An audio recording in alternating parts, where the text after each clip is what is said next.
Bendiciones a todos. Me alegra mucho poder saludarlos y que nos podamos encontrar ahora mismo para estudiar la Biblia, la palabra de Dios.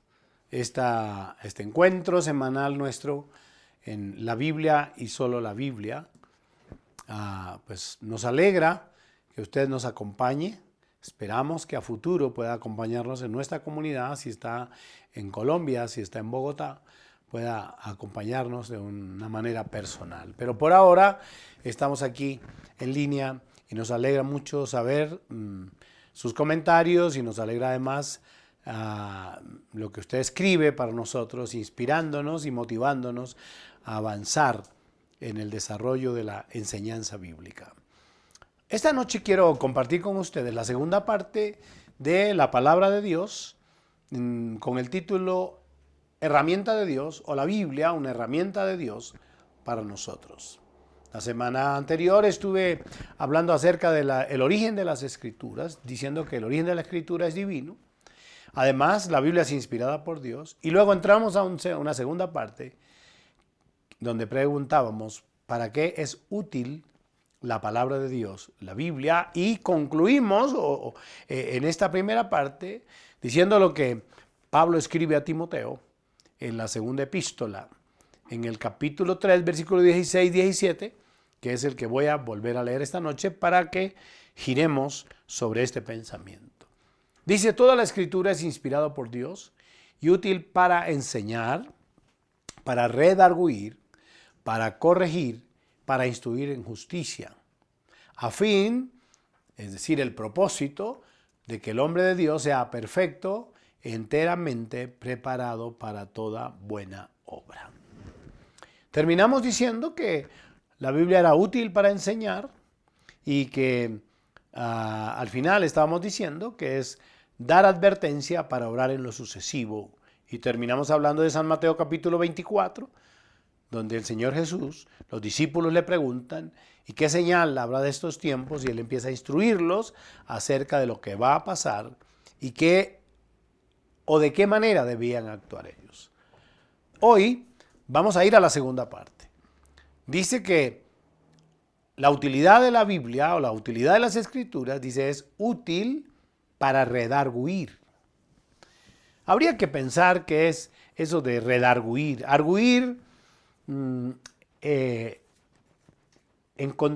Redarguir es como arguir en contra de los argumentos de una persona. Entonces usted me pregunta, pastor, ¿y qué es arguir? Arguir es sacar una conclusión por medio de un razonamiento. Es decir, usted tiene una idea o un pensamiento, yo tengo otro pensamiento, y es después de que exponemos nuestros pensamientos, sacamos una conclusión.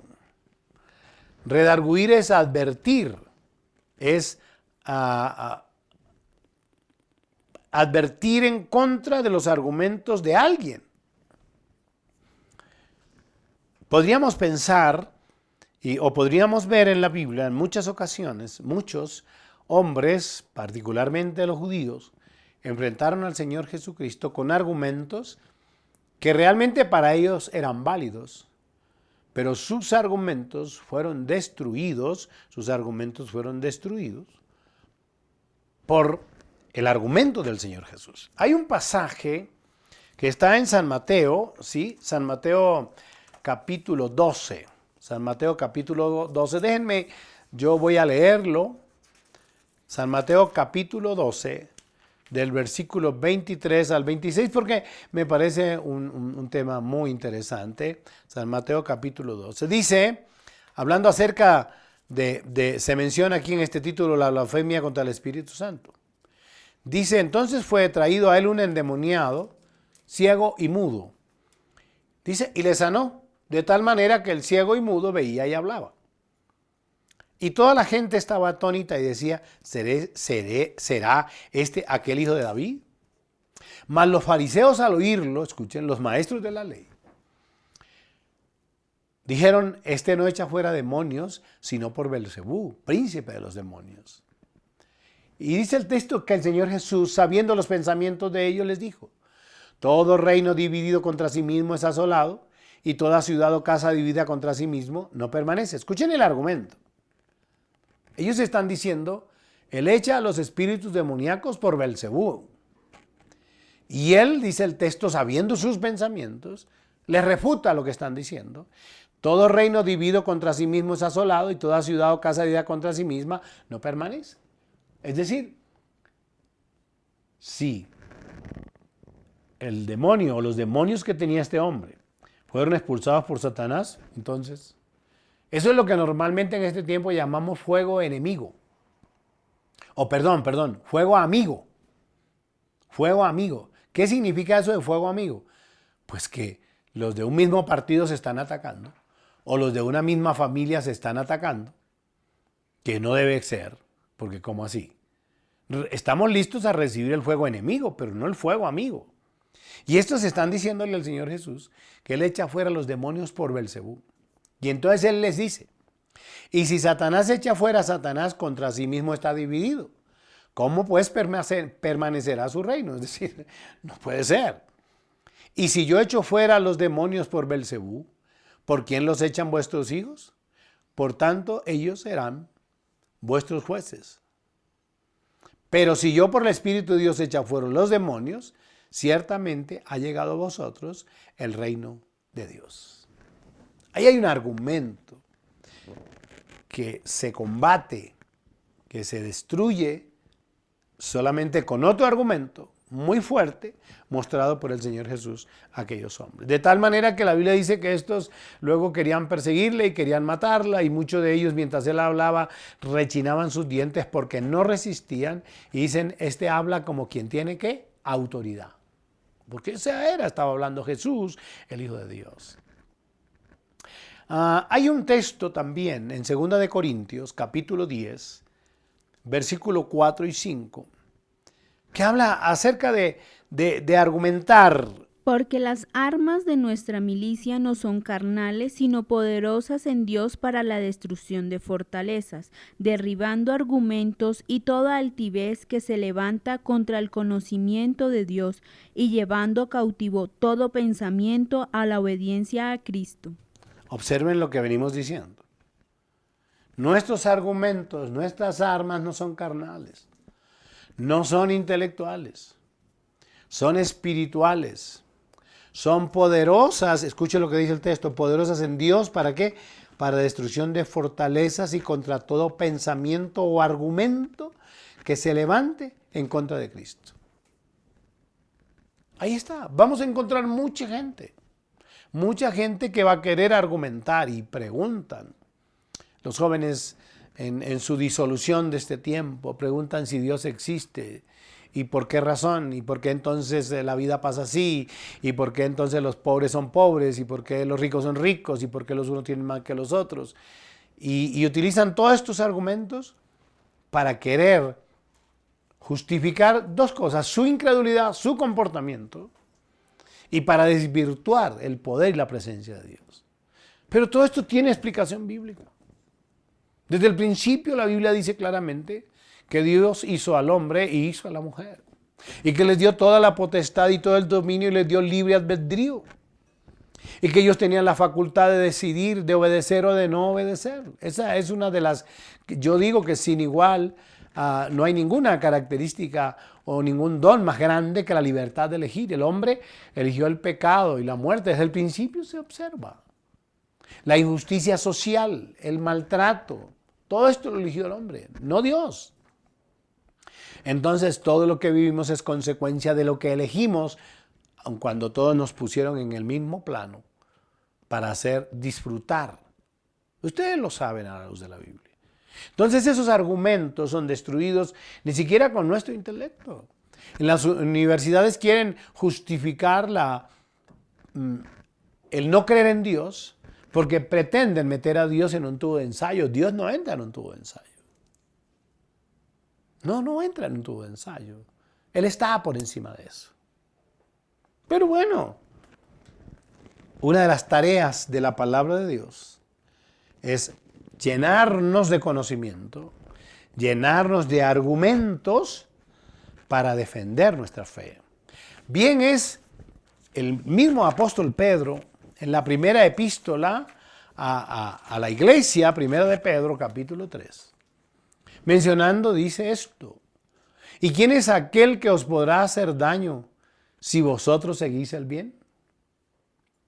Mas también si alguna cosa padecéis por causa de la justicia, bienaventurados sois. Por tanto, no se llenen de miedo por temor de ellos, ni os conturbéis. Miren lo que dice: sino santificad a Dios el Señor en vuestros corazones y estad siempre preparados para presentar defensa con mansedumbre y reverencia ante todo el que os demande la razón de la esperanza que hay en vosotros. ¿Qué es lo que está diciendo acá? Que lo que hace la palabra de Dios es redarguir a través de la enseñanza de la Escritura. Nosotros aprendemos a defender los principios de la fe, y Pedro dice: estén preparados para hacerlo y háganlo con mansedumbre y háganlo con reverencia ante todo aquel que demande la esperanza de vosotros. De ahí la importancia del conocimiento de la Biblia. Nos da argumentos. Yo recuerdo que desde muy joven en el colegio, mi profesor de biología, él quería hacerme quedar en ridículo en clase delante de todos mis compañeros.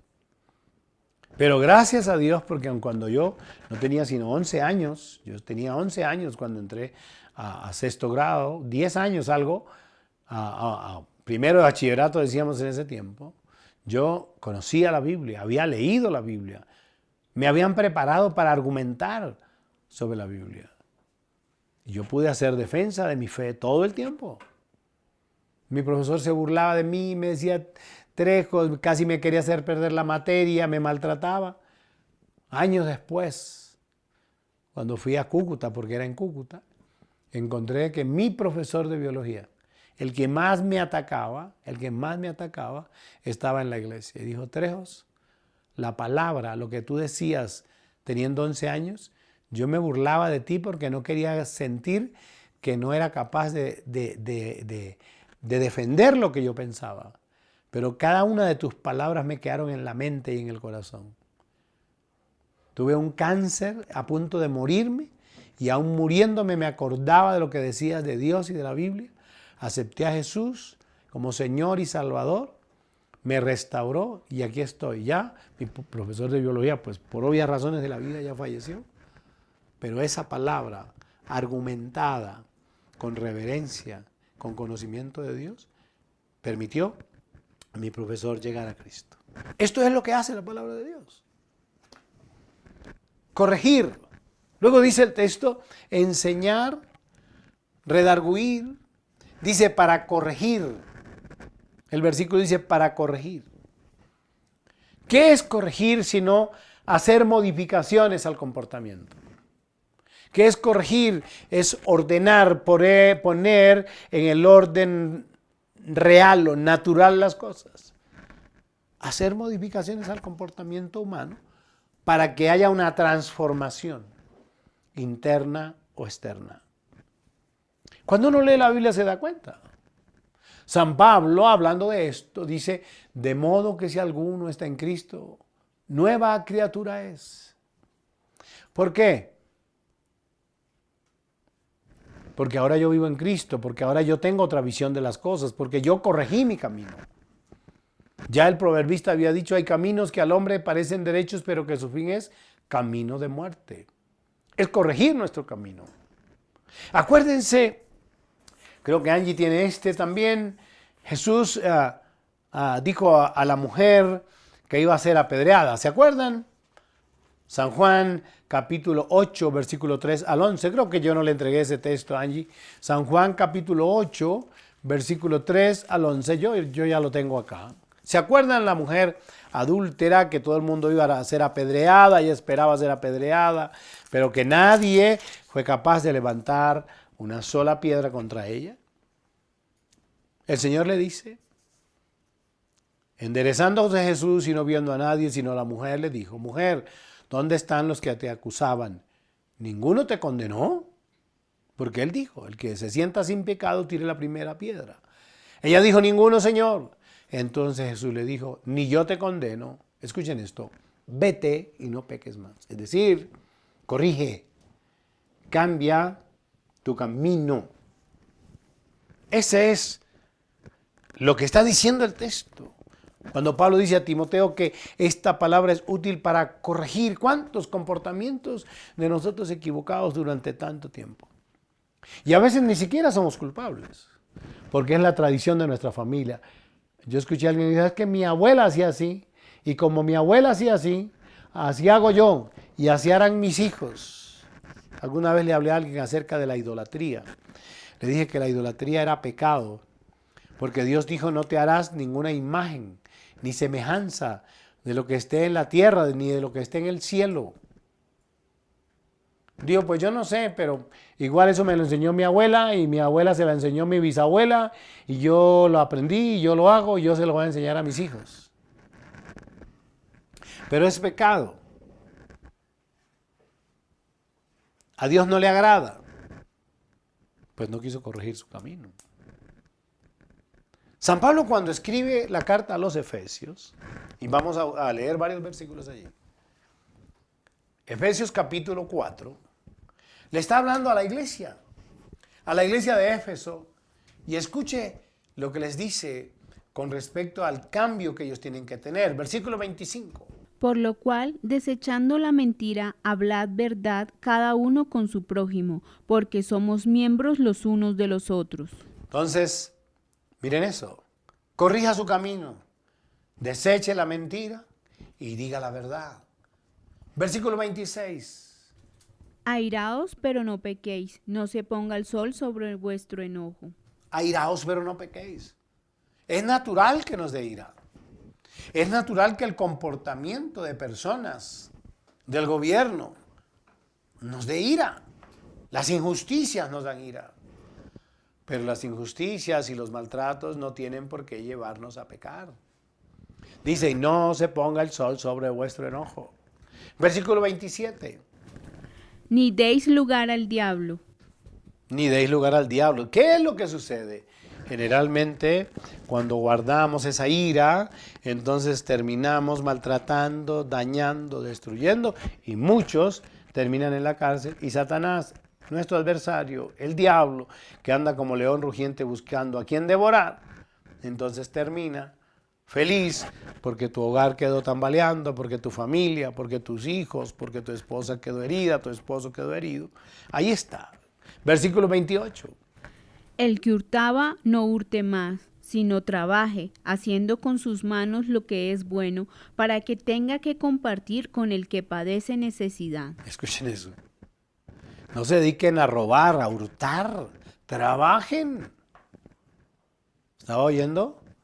Y en Bogotá, solo en Bogotá, hoy en el anuncio había en una zona en Bogotá 74,000 denuncias por hurto. Los que denuncian. Pero sabemos que más del 50% no denuncian. Quiere decir que si le sumamos el otro 50%, serían 148,000 hurtos en Bogotá. Y ahí dice, el que hurtaba no hurte más, sino que trabaje. La Biblia dice, el que no trabaje, que no coma, trabaje. Y dice, para que supla su casa y además para que apoye a los más necesitados, porque hay gente necesitada que debemos ayudar. Versículo 29. Ninguna palabra corrompida salga de vuestra boca, sino la que sea buena para la necesaria edificación, a fin de dar gracia a los oyentes. Escuchen eso. Hay personas que tienen una boca, algunos dicen, si con esa boca toma leche, imagínense ustedes, siempre va a terminar siendo queso. Porque tienen una boca tenaz. No pueden hablar sin una grosería. Yo tengo que hablar con mucha gente. Y hablando con alguien, perdón, pastor, se me salió, perdón. Le digo, pues, procure que no se le salga. Es una costumbre regional, es una cosa cultural, Pero eso destruye, daña. Y la Biblia dice, no salga de nuestra boca palabras corrompidas, al contrario. Procuren que cada palabra que salga de ustedes edifique, bendiga, no sea una palabra con doble sentido. Y versículo 31. Quítese de vosotros toda amargura, enojo, ira, gritería y maledicencia y toda malicia. Escuchen. Es decir, aquí hay instrucciones en la Biblia para que usted corrija su camino. Quite, arranque la amargura. ¿Quién sufre más? ¿Usted que tiene la amargura o el con quien usted tiene la amargura? Usted. Dice, quite el enojo, la gritería. Hay gente que no puede hablar si no está gritando. Las maldiciones, maldita sea, todo esa es la expresión. Y por último ahí dice, toda malicia. Toda palabra con doble sentido, todo chiste, todo lo ven y lo encaminan a la sexualidad, a la perversión. Cualquier cosa que se dice la están sexualizando. Por eso el texto dice que la palabra de Dios es útil para corregir, para hacer modificaciones al comportamiento, para que haya una transformación interna y externa, y el reflejo de lo que tengo dentro se va a manifestar afuera. Y como dijimos, Jesús dijo a la mujer, vete y no peques más. El otro asunto dice, para instruir en justicia. Esta es la tarea que realiza la iglesia, el cristianismo en general en el mundo. ¿Cuál es la tarea? Porque instruir en justicia es preparar, es equipar hombres y mujeres, instruirlos para que tengan conocimiento de Dios y puedan hacer su obra. Y esa es nuestra labor, a través del Instituto Bíblico, a través del discipulado, a través de la enseñanza los domingos. Lo que hago es instruir en justicia. ¿Para qué? Para equipar, para proveer herramientas básicas, bíblicas, en el conocimiento, en la interpretación de la Biblia, con base en una orden que recibimos en San Mateo capítulo 28, 19, 20. Por tanto, id y haced discípulos a todas las naciones, bautizándolos en el nombre del Padre, y del Hijo, y del Espíritu Santo, enseñándoles que guarden todas las cosas que os he mandado, y he aquí, yo estoy con vosotros todos los días hasta el fin del mundo. Amén. Por eso es nuestro llamado a la instrucción. Por eso los profesores del Instituto Bíblico, el Instituto Bíblico de nuestra iglesia, que se puede hacer presencial y se puede hacer a distancia. Usted puede participar en eso. Usted puede participar en eso. Es prepararlo, es instruirlo. Ahora mismo tenemos equipos o un equipo de misioneros en otro lugar. Y patrocinamos y ayudamos y enseñamos para preparar a estos hombres de Dios para el servicio al Señor. Pero igual para la vida misma. Equipos de jóvenes que preparamos para enfrentar la vida y para servir a Dios. Eso es instruir en justicia.